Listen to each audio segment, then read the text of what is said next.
हरियाणा के मुख्यमंत्री नायब सिंह सैनी ने पानीपत के कार्यक्रम के बाद प्रेस को दिए बयान में बताया, पाकिस्तान के पक्ष में कथित जासूसी गतिविधियों के लिए राज्य से कई व्यक्तियों की गिरफ्तारी पर कहा, इनके खिलाफ हमारी पुलिस कार्रवाई कर रही है। हमारे पड़ोसी देश पाकिस्तान ने हमारे पर्यटकों को उन्हीं के परिवारों के सामने मौत के घाट उतार दिया था।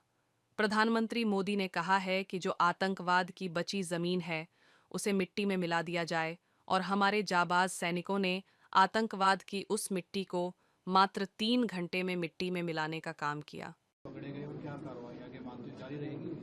नहीं, देखिए, जो इस प्रकार के हमारे सामने कोई विषय आते हैं उनके खिलाफ हमारी पुलिस कार्रवाई कर रही है और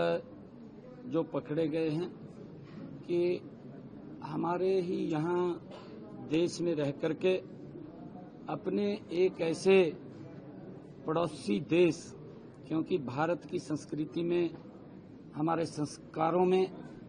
हमारे ऋषियों ने, संतों ने, हमारे गुरुओं ने हमें ये शिक्षा दी है कि हम अपने आप को भी और दूसरे को भी हम स्वस्थ और ठीक रखें, ये हमारे संस्कारों में है। परंतु जिस प्रकार का हमारे पड़ोसी देश ने नापाक इरादों से हमारे जो भारत के नागरिक थे, जो परिवार सहित घूमने के लिए जा रहे थे, किस प्रकार से टारगेट तरीके से उनके बच्चों के सामने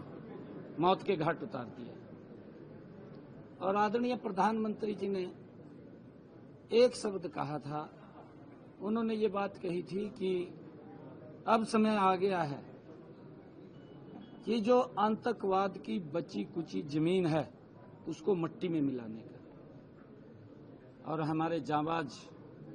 सैनिकों ने उस आतंकवाद की मिट्टी को मात्र 3 घंटे में मिट्टी में मिलाने का काम किया है। और क्योंकि भारत के लोग वो द्वेष भावना नहीं रखते, परंतु अगर इस प्रकार से कोई छेड़ता है उसको छोड़ेंगे भी नहीं।